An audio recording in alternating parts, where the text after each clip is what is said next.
Good evening, Who Dat Nation, and happy Wednesday on a Thursday to our Bayou Blitz family.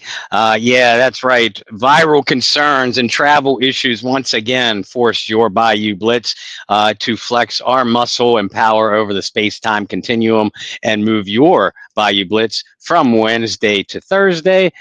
So no need to look at the calendar. We'll always tell you what day of the week it is, and that today is Bayou Blitz Day.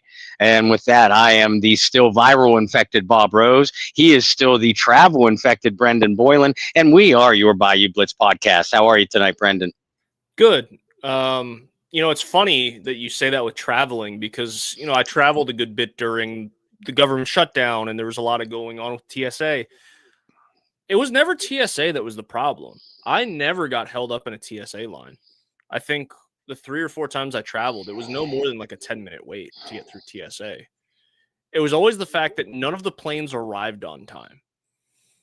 So, yeah, air traffic control, all that good stuff. But nonetheless, outside of being delayed a little bit, having to find somewhere to sit and grab a bite and do that whole awkward, what do I do for a couple hours? It was fine. Philly's cold. Charlotte is warm. It's like it was in the 70s today, so I will take a 30-degree bump every day of the week. When I came and saw you guys, it was like consistently 30 degrees in Pittsburgh. Happy to have my 70-degree weather. Happy to talk some New Orleans Saints to kind of tease what we were talking about off the air. I'm happy to talk about the New Orleans Saints and give correct, informative reporting and not being senseless or careless with our reports. Now, we're not really reporting anything tonight that I know of, unless you have some breaking news you want to share. But so let's just be transparent, right? We're going to analyze and give you guys our opinions on the upcoming matchup against the Atlanta Falcons. We're not saying anything is concrete. We're not saying that anything is true, false, or in between. Cool. Well, yeah, right, and you and I take pride in the fact that we, unlike most in our field, it feels like there's too many in our field these days. We will differentiate between reporting, predicting, analyzing, and opinionating. And we'll give you all 4 on this show, but you're going to know the difference between all 4. And if you don't or can't know the difference, frankly, that's not our fault. Yeah, it's kind of on you, but we're going to be responsible with our thoughts, opinions, and reporting instead of being irresponsible, like some certain things that have come out the last few days. And obviously, with everything going on in Charlotte over the last week, there was a lot of irresponsible reporting. I won't go down that route.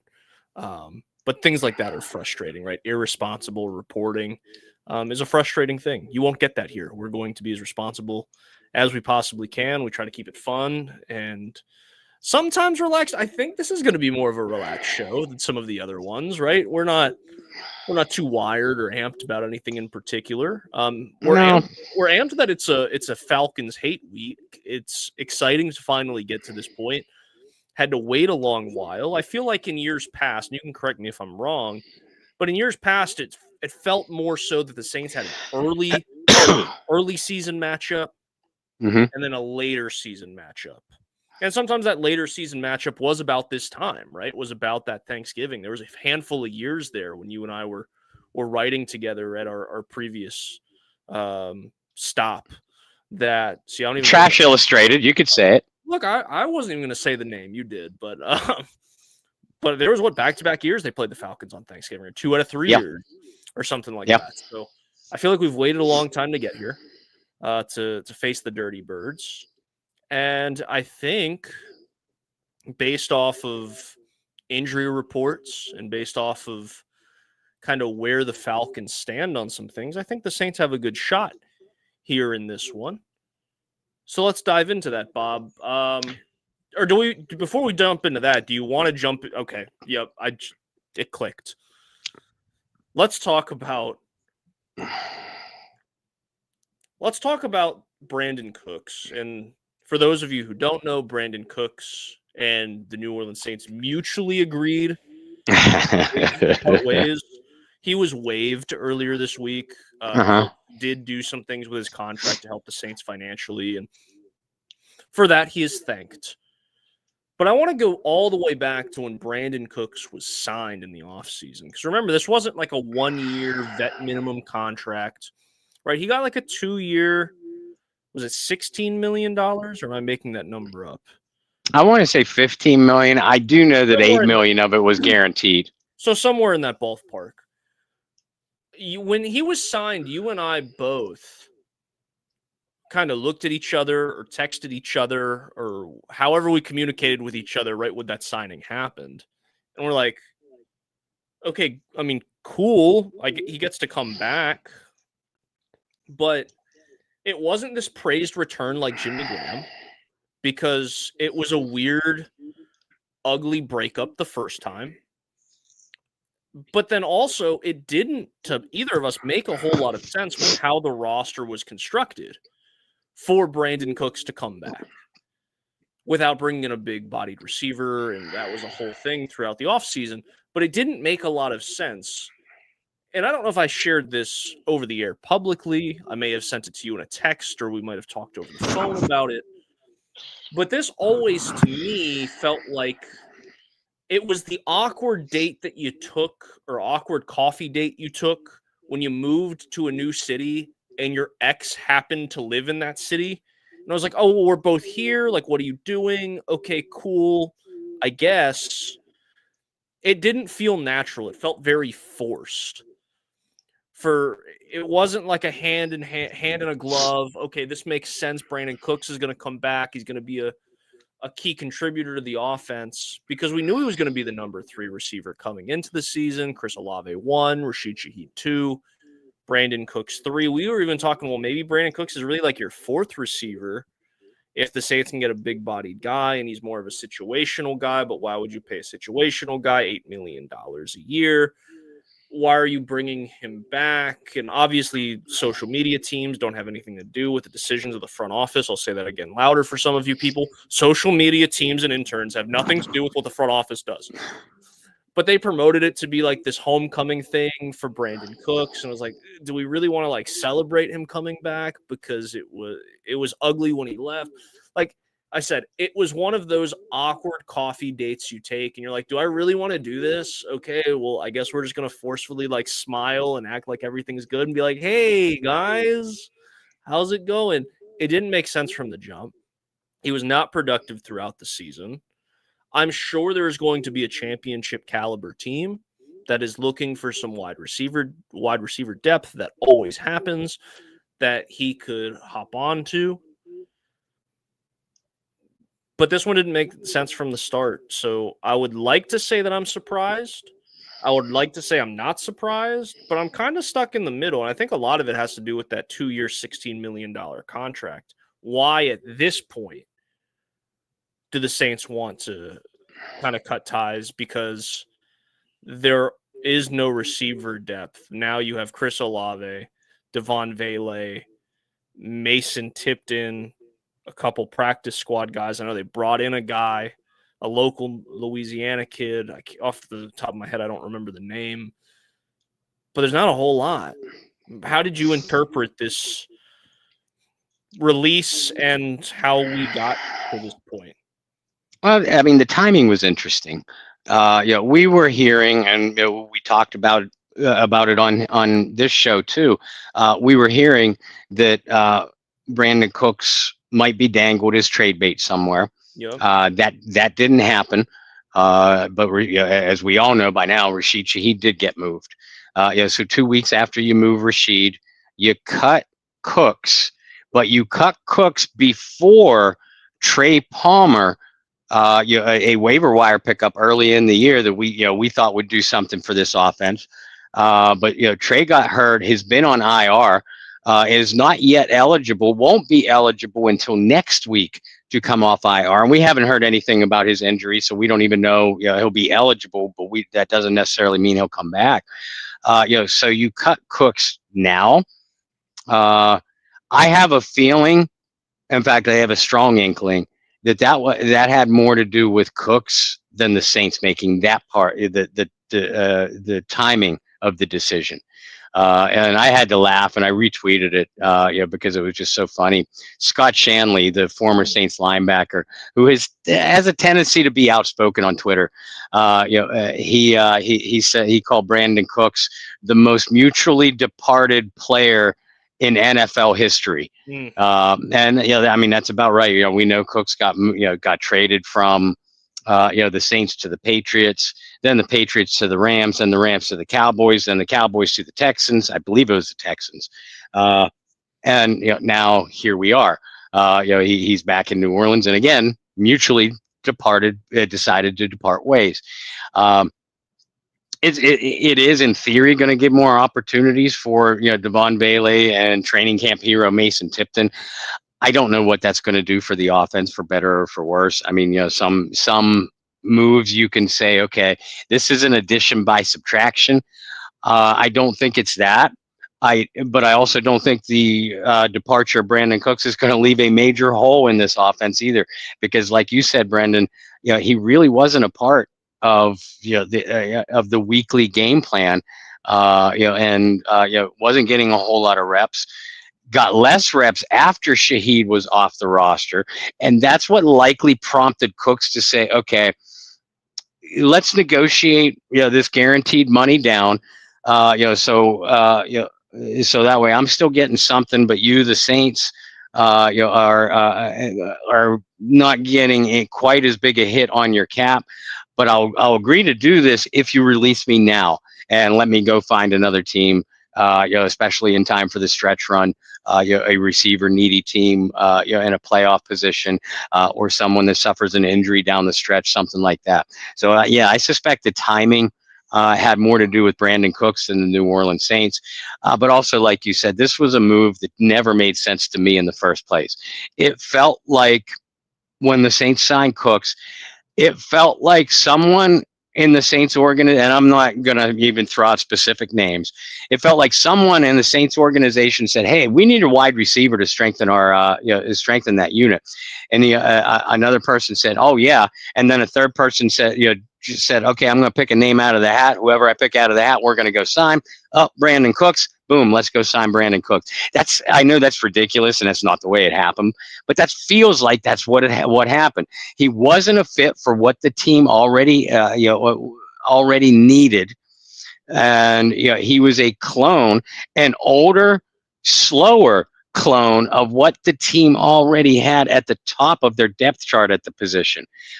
So obviously, barring injury, Brandon Cooks wasn't going to play ahead of Chris Olave, wasn't going to play ahead of Rashid Shaheed, and wasn't going to get those big-bodied intermediate looks on third down. Now, we're still waiting for whoever's on the roster to actually do that, but it was never going to be Brandon Cooks. That's why this move never, ever made sense. No, it didn't. Cooks traded 4 times. Mm-hmm. Fifth would have made him the most traded player in NFL history. So he avoids that. I'm positive. Okay. I got to be responsible here. I'm not reporting. This is my opinion. My opinion is that he was very, very, very, very, very likely someone who was talked about at the trade deadline with multiple teams, and nothing came of it. Right. This reminds me a lot of the NBA after the trade deadline, where you have a ton of buyouts. Yeah. Right. You have these guys who are veterans that are still role players or contributors, but not what they once were, that are going, "Hey guys, I will help you if you help me. We're going to agree to some sort of contract buyout. I'm going to go to a championship contender and try to contribute." That's exactly what this feels like. I think the one disappointing thing, as just a fan of this team for as many years, I was really hoping that Cooks would find the end zone just once. The Archer celebration after a touchdown was going to hit. It was going to be a very nostalgic thing. And he didn't get that. He got close with that Buffalo Bills game. Mm-hmm. But we didn't get to see that. And like you said, just, slower than what he once was never a physical guy. Had a really good vertical coming out of Oregon State, but I think that's dropped off a little bit too. Father Time loses to no one, and unfortunately for Brandon Cooks, I think Father Time's caught up to him. I think he could still be a decent NFL wideout somewhere, but obviously his best years are behind him. And like you said, Bob, it didn't make sense from the jump. I wish it would have worked out better. It didn't. I couldn't even give you a list of teams that could be looking for a receiver of his caliber at this point. Give it a couple weeks. Like you said, an injury pops up, and all of a sudden, he's a guy to go get. Mm-hmm. Now, on the other side of that, do I expect the Saints to go sign a receiver? No. They're not going to get anybody that is going to get any of you guys really excited. You're going to have guys get a lot of opportunities. It popped up on my timeline the other day. It was the anniversary of that game Drew Brees had where he hit 4 different undrafted receivers. See if I can name all of them. Dan Arnold was one of them for sure. Austin Carr, Keith Kirkwood, my guy. Who was the other receiver? Tommy Lee Lewis. Was it Tommy Lee? Okay. Yeah. Okay. I didn't know if he was still there at that point because he left, came back, 87-11, all that whole thing. So there you go. There's your 4. You're gonna see a lot of lineups like that outside of Chris Olave, where it's like, who? Well, listen, and we've been asking the Saints ever since that 0-4 start to start playing the young guys. Mm-hmm. See what you got on the roster, with your players under contract, so that way you can more accurately identify the major team needs this offseason. Now, I believe the receiver is a major team need, but you look at the players you'll have under contract. Chris Olave. Now, Chris may be coming into his final year. If the Saints don't manage to re-sign him to an extension, but Chris Olave, Devon Bailey, a Trey Palmer. I don't know if he was a waiver pickup. He might be unrestricted at the end of the year. But remember too that the Saints made that trade early in the year for an injured Jalen Polk, from the New England Patriots. That could be a big-bodied guy too. He'd been a draft bust so far, but we'll see what a change of scenery can do for him. At this point, I do think you give Trey Palmer opportunities once he's healthy. You give Devon Bailey opportunities. If someone reminds Kellen Moore that he is indeed actually a rostered player for the New Orleans Saints. And look, maybe you see what Mason Tipton can do. I think we have seen what he is. He's a back of the depth chart guy. A guy is going to make some plays in training camp, get the average fan excited, and then be on and off your roster during the course of the on and off of game day inactives, during the course of the year. But again, you knew what you had in Rashid Shaheed. He was going to be a free agent at the end of the year. You knew what you had in an aging Brandon Cooks. He wasn't going to be a part of your rebuilding plan. So why not see if a Mason Tipton is a late bloomer, or a Jalen Polk is a late bloomer. Now, we won't see Polk at all this season, but you get my point. Or a Trey Palmer, becomes a Lance Moore and a Willie Snead, bouncing from one team who originally signed him and then going on to start him with the team that gave him his second chance. You never know until you get to see it, or give them the opportunity. And, you were 2-8 with Brandon Cooks and Rashid Shaheed. It's not like you're going to be significantly worse without them. That is true. That is true. We'll see. I hope it means more for Vele. I know that ESPN Fantasy is projecting more for Vele. Jumping the gun a little bit there, aren't you? ESPN Just Fantasy. A tad, yeah. Just a tad. Yeah, going and giving him. I think his projected score for the week's almost 10. in Wow. PPR leagues. And I was like, in what world did we just? I was going to say, have they not watched a football game this That's year? what I'm saying. Like, even 8-9, like that's a jump for a guy who. I'd have to go and look. Does he have a single game outside the game he scored a touchdown where he has more than 6 fantasy points? No, Like, because he doesn't have any more than 2 catches in any game this year. That's what I'm saying. Is like there's even in PPR leagues, I don't. Anyway, I'm just a grumpy old guy who's complaining about people who are making false claims and being irresponsible, whether it be fantasy football. Ian Rappaport today, looking at you, I'm going to name drop. He reported that Joe Mixon was not expected to play the rest of the year, and Joe Mixon fired back and was like, what are you talking about? Something along the lines of like, now I get everybody's looking for splash news and clickbait is the exact quote from Joe Mixon. So I love when players call journalists out about I do love it. I love it. It's the best. Speaking of false claims, I'm just kidding. But speaking of injuries that are actual true claims and things that we do know because they've been reported accurately, going into this week against the Atlanta Falcons, the Falcons will be without Drake London, their number one receiver. They will also has he been declared out? I know he has yet to practice. He has been declared out, according to NFL Network. Okay. So if I'm wrong, that is the source. Is NFL Network declared him out. You also have Michael Penix Jr., starting quarterback, who has been placed on injured reserve, ending his season with another knee injury. Which, I mean, you know the risks that you're taking when you draft a guy at 8. And look, I mean, Taysom Hill had awful injury luck when he was in college as well. A little different than Michael Penix, but you're talking about like 4 season-ending injuries for Penix in college and then 2 years in the pros with a season-ending injury. Not looking good.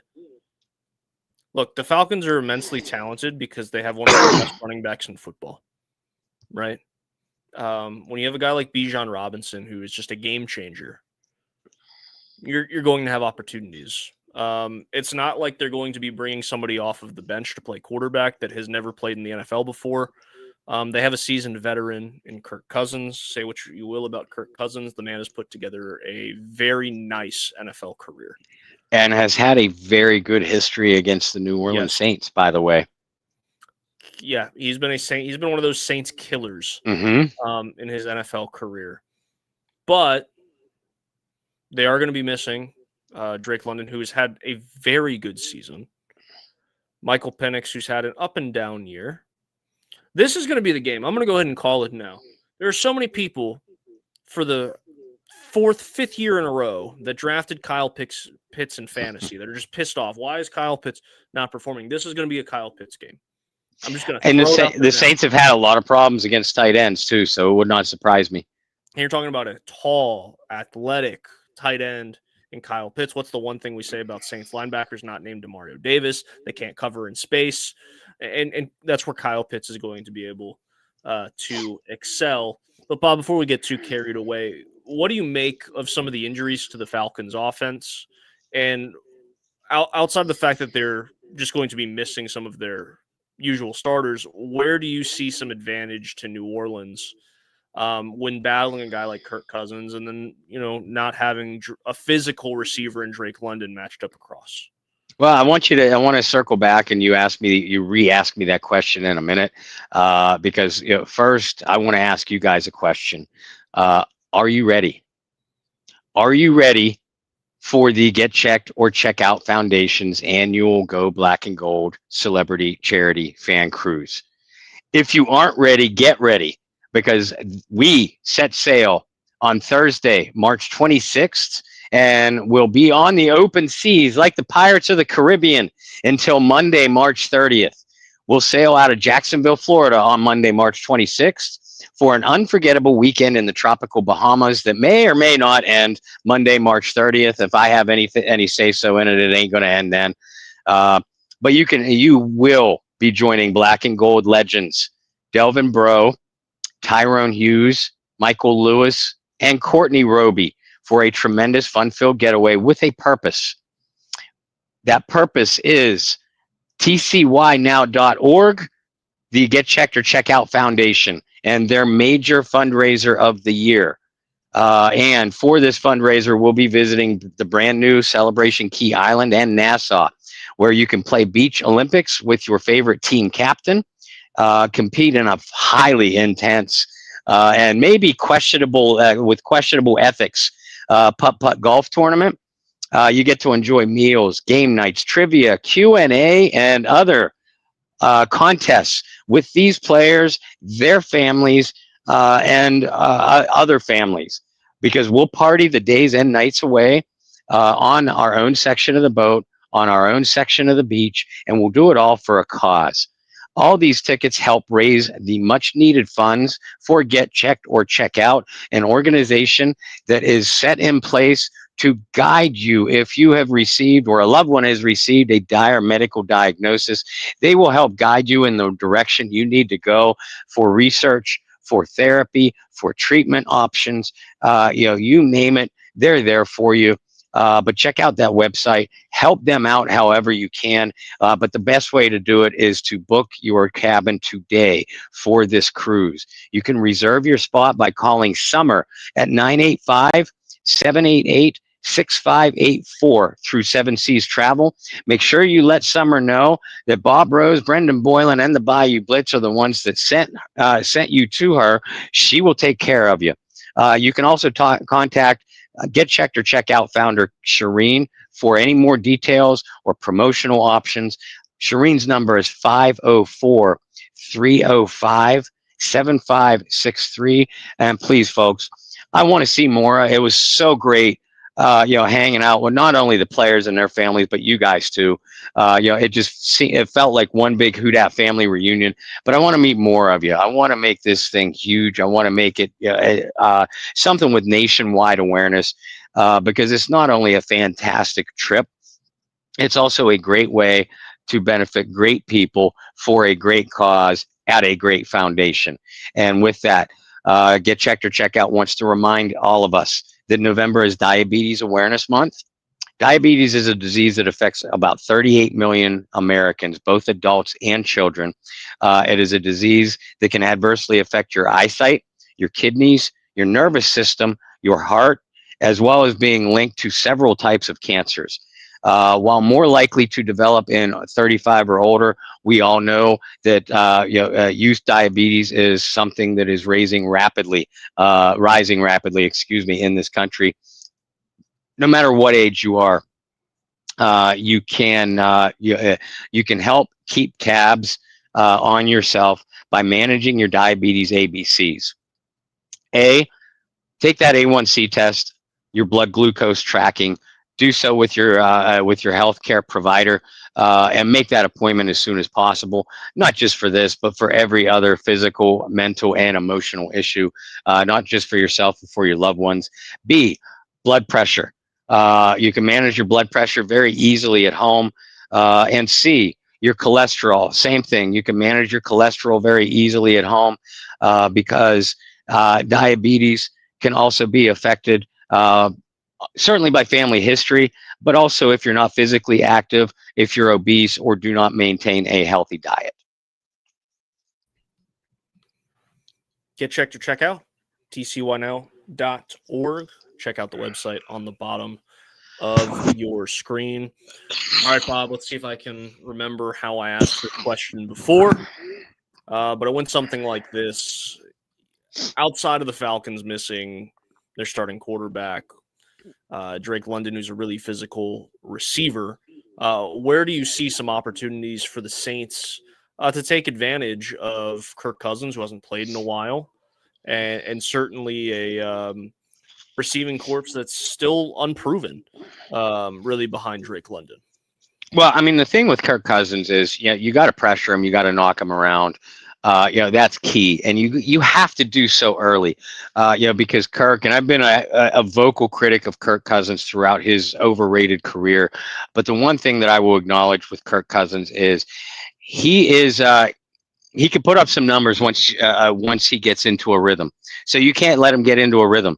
especially for a receiving unit that's going to be without Cousins, excuse me, Drake London. So yeah, you need to limit the Falcons' running game. Find a way to contain. It's very difficult to stop, but contain Bijan Robinson, and don't let the Falcons dominate you in the trenches. If you can contain Robinson that way, it's going to put some more pressure on Kirk Cousins with a limited receiving unit to beat you. Now Kirk, he's played the Saints 8 times in his 14-year career. He has a 4-4 record. He's just 1-3 inside the Superdome, but that one win was a playoff victory where his Minnesota Vikings came into the Superdome and knocked off Drew Brees and the Saints, in overtime. Kyle Rudolph pushed off, and it was a bullshit pass interference penalty to get them into position in the first place. But nonetheless, Cousins has shown he can beat the Saints. He has shown he could put up great numbers against the Saints in the 8 career game. And I am writing an article, should have been published today, but there was a little communication wires got crossed.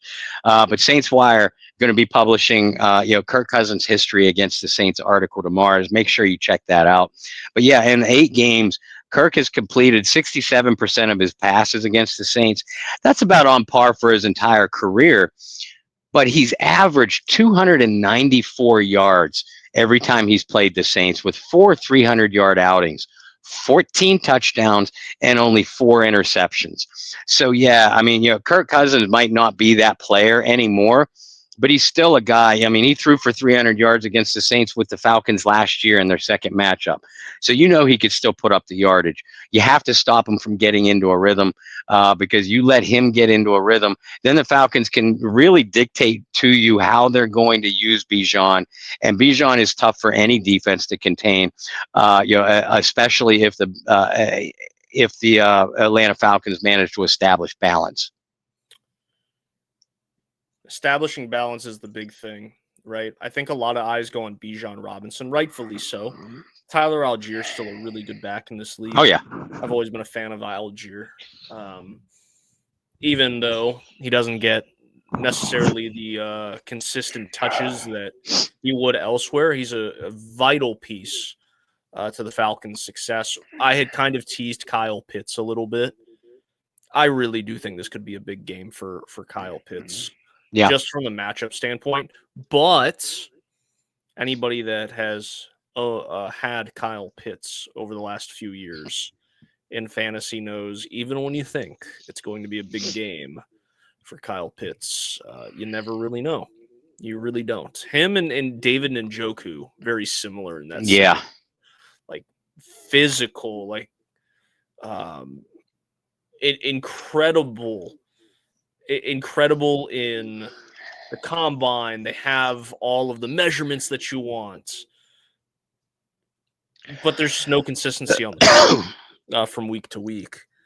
I could see this being a big game for Kyle Pitts. I think it's a good test for a young Saints secondary, and I know we've harped on that all year, but even without a guy like Drake London, that Kirk Cousins is going to certainly show the veteran leadership that he has, but also he's going to have moments where he's able to pick apart a young secondary.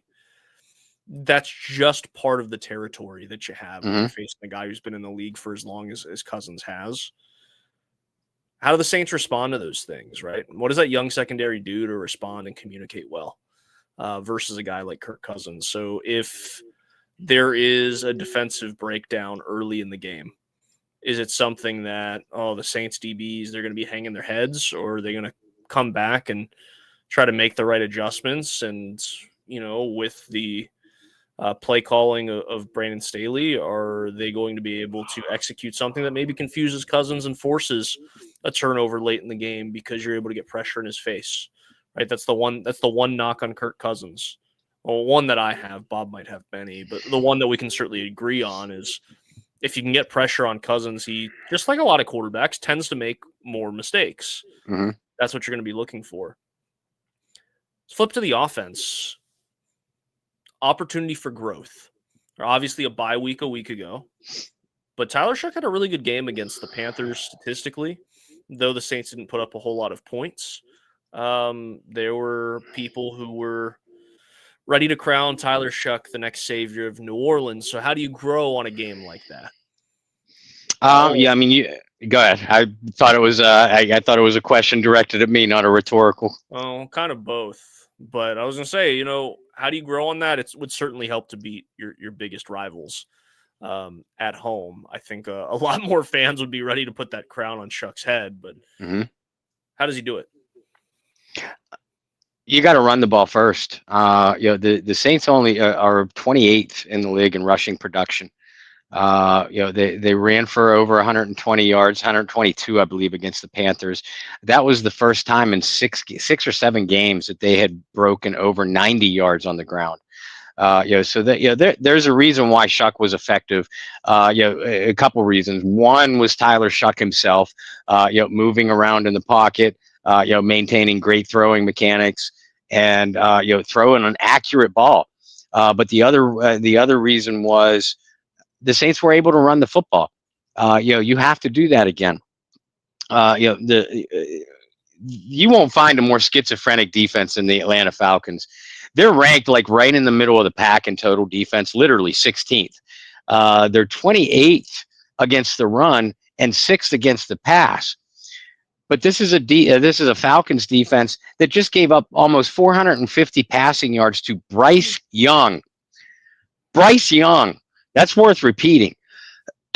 But the week before, they gave up 244 rushing yards to Jonathan Taylor.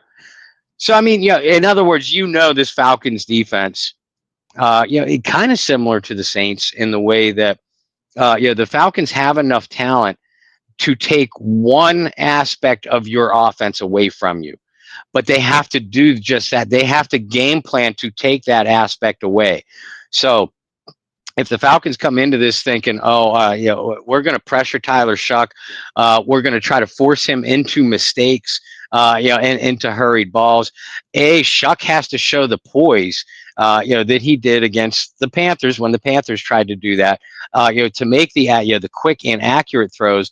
But B, if the Panthers are going to focus on trying to beat you by beating Tyler Shuck, then you have to counter that by being able to make them pay by running the football.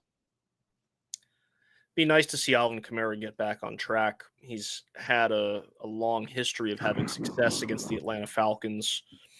I'm also looking at a guy like Taysom Hill, who's also had a lot of success against the Atlanta Falcons. It would be nice to see Taysom not used a lot, but used in some goal line and red zone packages. I think that's kind of where Taysom lives now. I don't think we're going to see those years of Taysom Hill running out of the Wildcat formation randomly multiple times throughout a drive. I think he's a red zone threat, and the Saints should use him there.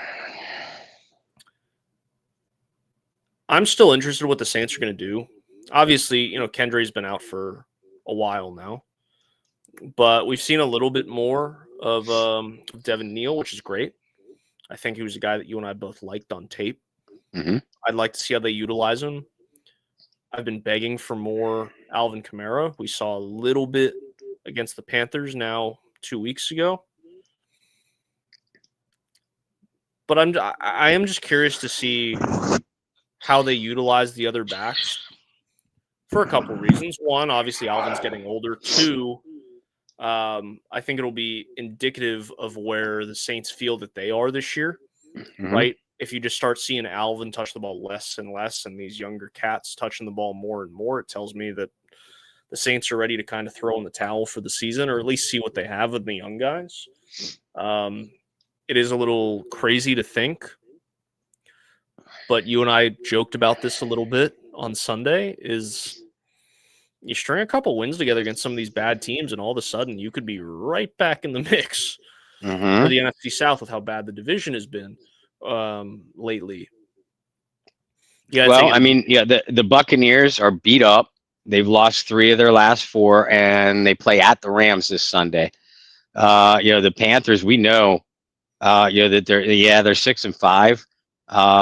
and they've had some good wins, but that's a seriously flawed and beatable team, and they have games at the 49ers this Sunday, followed up by the Rams.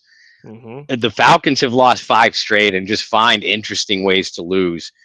So yeah, I mean, even if the Bucks and Panthers both lose this week, very likely to happen. The Saints beat the Falcons.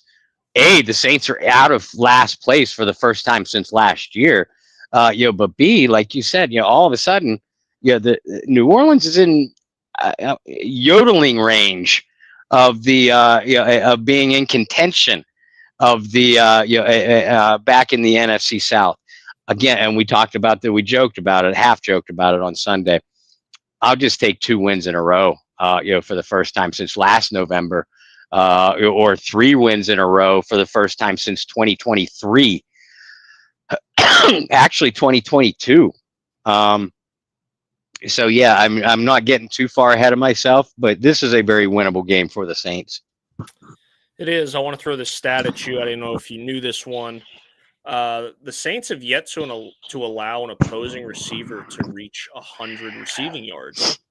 Interesting.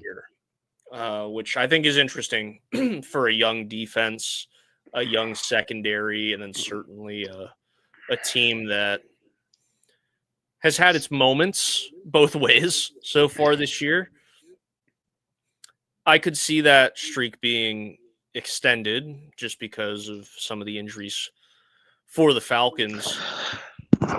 I'm also looking towards, and you brought up pressure on Kirk Cousins, so I'll bring this up as well. Could we finally see a breakout game in terms of like a multiple sack game out of Chase Young?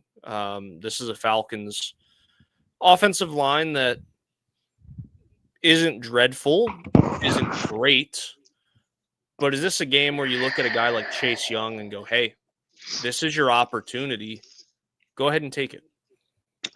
This is exactly the kind of game, that I think that Chase Young could have that kind of outing. We know the Hall of Fame career that Cam Jordan has had against the Falcons alone. I'm predicting a sack and a half for Cam Jordan, this Sunday. But since Cam is no longer that elite level player, the player in the front seven, the most disruptive force in the front seven for the Saints is and should be Chase Young. Chase has played some really good football in the 5 games that he's come back since injury.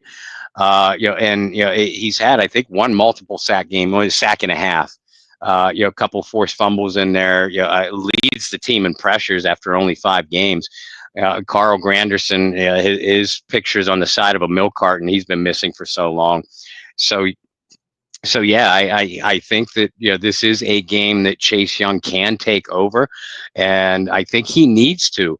If the Saints are going to have a realistic chance of winning this football game.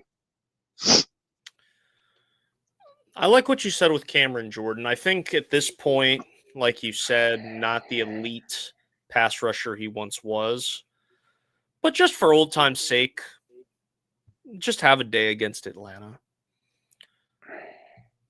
I'm still concerned, Bob, offensively. And we kind of talked about, obviously, right at the jump, Brandon Cook's now gone. Who's that second guy?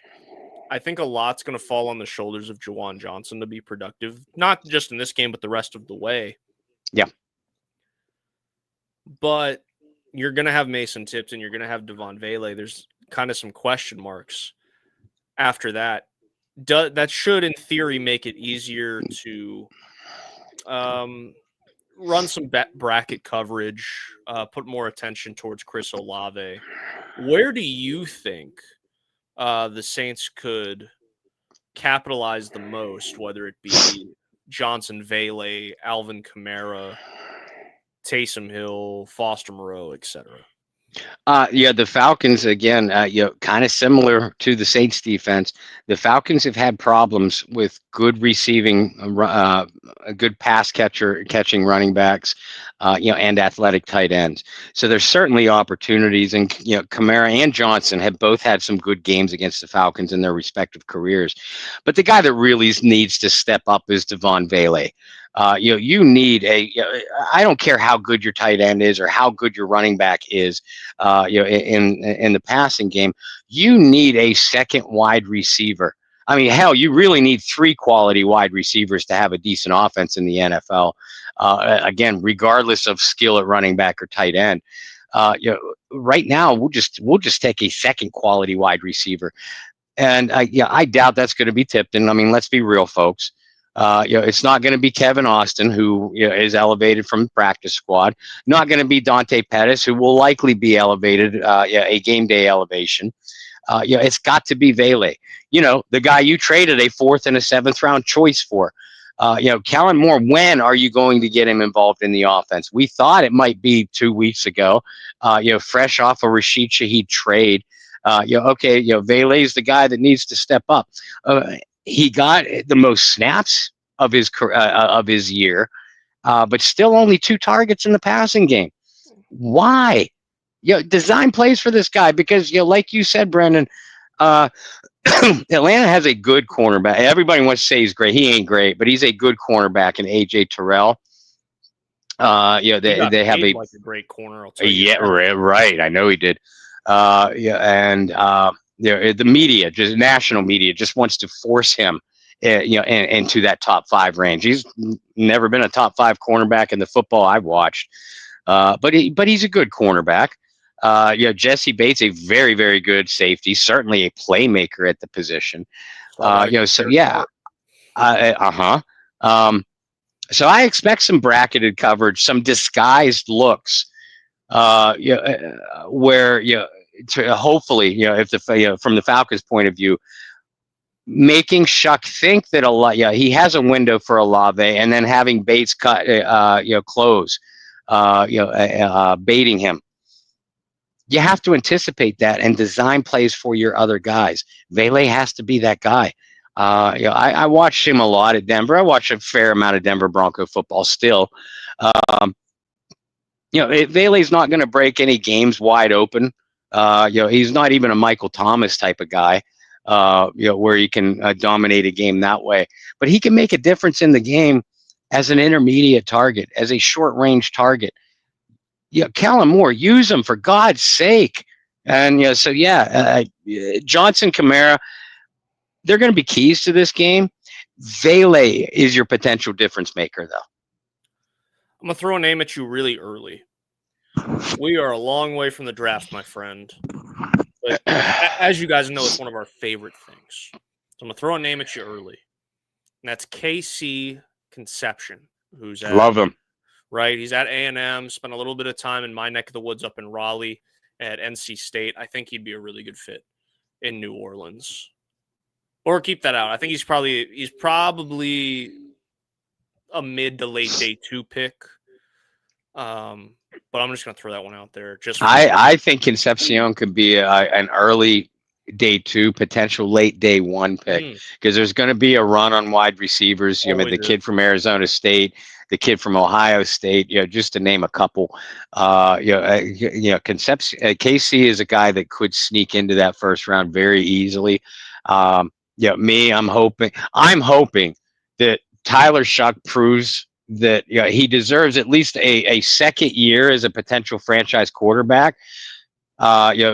Which means he has to play well down the stretch. Mm-hmm. And if he does that, the Saints can target an edge rusher with an early first round pick, then wide receiver help with that second round pick. And oh God, just maybe a tight end before the end of day 2. Blow everybody's mind. Right. That would. All right, Bob, let's give a couple predictions on this one. I still don't see the Saints blowing the doors open offensively. No. Right. This is still a team where it's going to be a struggle to watch at times. But I think they do enough. I'm going to take the Saints in this one 24-20 over the Atlanta Falcons. And, maybe the defense makes a big play in it. I feel very similar about this game. I think we'll see another good outing from Tyler Shuck. I would not be surprised to see Alvin Kamara break either 100 rushing yards or 140, 150 scrimmage yards. How about getting him in the end zone? It's been a long I would love that. How about a team? And another article I have coming out in the morning on Saints Wire, previewing the Saints rushing attack versus the Falcons defense, how they match up.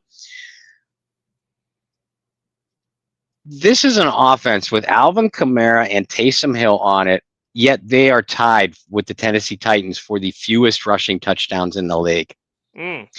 You don't need another statement to explain the ineptitude of the offense any more than that. There are plenty more to make. Third down efficiency, 32nd. We talked about the rushing struggles, 30th, 31st, and yards per carry too. Plenty. But you don't really have to make another one other than a Saints team with Alvin Kamara and Taysom Hill has run for only 3 touchdowns. But I do think that we're going to get another decent, solid outing from Tyler Shuck, a good game from Alvin Kamara. I expect a good game defensively. If they don't get it defensively, they don't win. Containing Bijan is going to be a problem, but if they could just keep a little bit of wraps on him, I think that they could get a couple of turnovers out of Cousins. So I'm taking the Saints in this one. I'm going to go 24-16. Similar, but different. All right, before we wrap up, we'll talk about 2 things. The first being all black uniforms, head to toe for the first time for the New Orleans Saints. Black helmets, black jerseys, black pants. I'd assume black cleats, except for Alvin Kamara. Maybe he goes with the nice shiny gold ones. We were told last year or the year prior that was against NFL rules, that the Saints couldn't do that. And we were all confused because you had other teams wearing all black. Look at the Carolina Panthers have a black alternate helmet and black jerseys and black pants. As an example. So after being told the Saints could not do it, they now can, and they're going to bring it out against the Atlanta Falcons, which is only fitting. Bob, I assume that you like the jersey combination. I do. I love it. The Saints are winless in their black helmets, as we know. But I'm hoping that they break that schneid. And what better team to do it against than your most bitter rival? This series is tied at 56 victories each. If you count playoffs. And the Saints have a narrow 29-27 advantage at home. Against the Falcons. This is a rivalry that means something to these players. Certainly, obviously means something to the fans, but it means something to the players. So I love the all black combination. Going up against the dirty turds. And I'm hoping that they finally break that losing streak with the black helmets. Well, I think part of it was the fact they were wearing black helmets on the color rush, which made no sense at all. At least this one makes a little bit of a sense. I do like it a lot. So I'm excited to see it out on the field. I think it'll look good. And we'll end on this because I think we ask this every year. I don't know how much it really changes, but we have to bring it up. Favorite moment or 2 in the series history? My number one moment is when Drew Brees broke the Dan Marino single season passing yardage record, by throwing that touchdown pass to Darren Sproles during the 2011 season. Honorable mention. I mean, Shy Tuttle pulverizing Matt Ryan with that stiff arm. And Jimmy Graham. Jimmy Graham had some monster games against the Atlanta Falcons. But the goalpost bend, which I believe was in Atlanta, was it not? I was there. We had no idea what was happening because they didn't go over the PA announcer, nothing. It was just this pause in the game for like 10 minutes. And we're starting to look like, what is going on? And then you see these guys come out with a ladder and like a leveler, and you're like, oh, like it's not straight. It was kind of wild just to be there with no idea, right? Like no indication of why there was a pause in the game. But yeah, it was in Atlanta. That was a fun one. What about your moments? That one, because I was there, is up there. It was cool to just be there when that happened. You and I love the 11 team so much. man, that breaking the passing record on the day after Christmas in 11. Very cool. I have a beautiful display. It's down at my folks of a piece of the Superdome turf from that game with every Nice. ticket from every game that season to commemorate Drew breaking the record. I've shown it on stream. I have one of Drew's game issued jerseys from that season. I have a handful of those ticket stubs, so I got you one. Merry early Christmas. But a ticket Thank you. from that game in 11. So that one's up there. Recency bias, but the Jameis fake kneel, I think, will always be up there. I don't know if you caught the NFL films of his start for the Giants this week or past week or not, but they were taking a knee, I guess, to go to halftime. And Jameis is yelling over the line, "We're taking a knee. I know I have a history, but we are taking a knee." So, like, that's funny. I'll always appreciate that one. That Taysom Hill Thanksgiving Day game. Yeah. Right? That was a good one. 2009 was my first in-person Saints game when they came to Atlanta. They won their 13th in a row. And I think John Vilma had a big stop on 4th down to secure the win in that one. And that was a weird one because Matt Ryan did not play. It was Chris Redman who started the game for the Atlanta Falcons, the quarterback. So those are some of my favorite. A lot of them because I was there. Obviously, growing up in the Atlanta area as a Saints fan wasn't always super easy. It was easy during that time because we won a lot of games. But those are some of the moments. I'll say this with my last statement of the night. Remember to book that cabin for the Get Checked or Checkout Foundation's annual cruise. Check out that website, tcynow.org. The cruise is Thursday, March 26th through Monday, March 30th. I'm already paid for. I want to see. I want to see you guys. And remember, when you contact Summer, reach out to me for all the contact information or for any other info regarding the cruise. When you contact Summer, let her know that the Bayou Blitz sent you. She'll take care of you. But I bring that up in closing because one of the annual cruise goers, the jersey right behind you, the autograph card here, Delvin Bro. I know. Delvin Bro in 2016, absolute. Was it 2015? I'll have to go back. Yeah, it was. I think it was. Leg to start 16. Yeah. But Delvin Bro absolutely putting Julio Jones in a phone booth. And Delvin played well against Julio every time he played him. But this one game in particular, he just, people talk about Lattimore, is silencing Mike Evans. The way Bro did to Julio was right on that level. Julio victimized a lot of NFL cornerbacks in a terrific career. Not Delvin Bro, baby. Not at all. That game, yeah. So that was an interesting one, right? Because the Falcons were coming into the Superdome undefeated. The Saints were winless. And that was a Thursday night primetime game or a Monday night. I thought it was Monday. Might have been Monday, but it was a primetime matchup. And yeah, absolutely shut him down.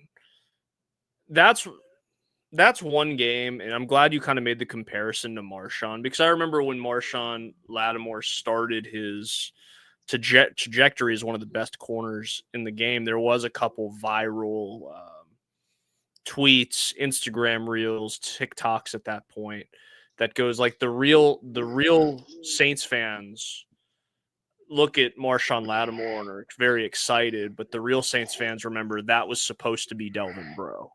Mm-hmm. And obviously injuries played a part in that.